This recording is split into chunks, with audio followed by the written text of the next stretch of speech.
Hello and welcome to Beyond the Bio, the recap. In these short recap episodes, I'm reflecting on Monday's show and coming up with an action that you can take as a result. If you missed Monday's show, go back and take a listen. You'll find the link in the show notes. This week, I had Amber-Keegan Stobbs on the show. Amber is a lifelong fan of Newcastle United, arriving in the Northeast in the summer of 2023. She's the team's on-pitch skipper and brings so much to the team. I've seen her in action many times and think she's an absolute legend on and off the pitch.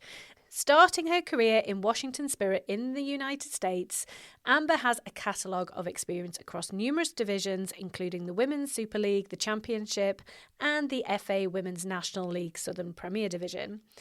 Amber has represented so many different women's teams within various leagues before captaining Newcastle United to FA Women's National League Northern Premier Division title success last term.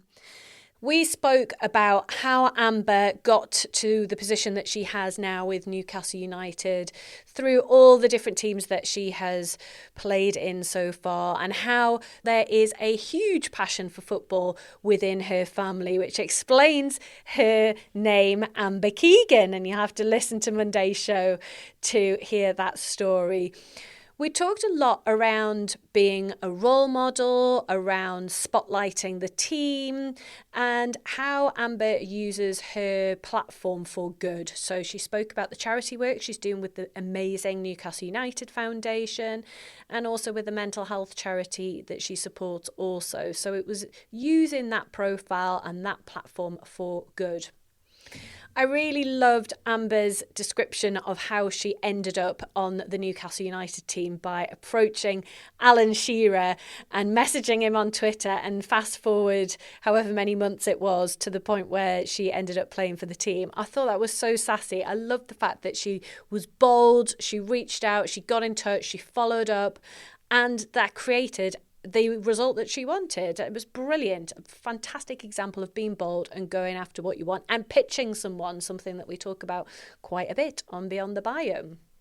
I found it a really uplifting conversation and really enjoyed hearing all of those stories. I think women's football has seen some real developments and profile raising over the last few years in particular, especially for us locally in Newcastle. And it was a real pleasure to hear about what that's like on the inside.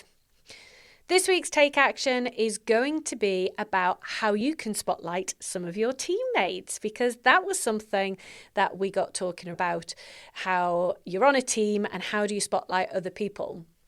We all work within a team in some context. So even if you are a freelancer and tend to work on your own, you will have people that you collaborate with, or even clients or friends or people within your network that you can spotlight. So this week's Take Action is going to be a real feel-good factor. It's going to be to think about someone in your circle that you can spotlight today. And this is going to be a real quick and easy thing. So it might be that you identify someone and you can write a social media post about that person, saying how awesome they are and why, and have a lovely picture with it and just something really jolly and positive. Or maybe you want to write a LinkedIn recommendation for that person, and again, highlighting what it is that you think is so awesome about that person. I love doing a random LinkedIn recommendation for someone because they don't expect it, and it's such a nice thing for them to receive that in their notifications, and you just might make someone's day. So a really quick and simple action for you to take today. It's going to make someone's day. You're going to be spotlighting someone else and lifting someone else up. As always, let me know how you get on, and I'll see you for the show on Monday.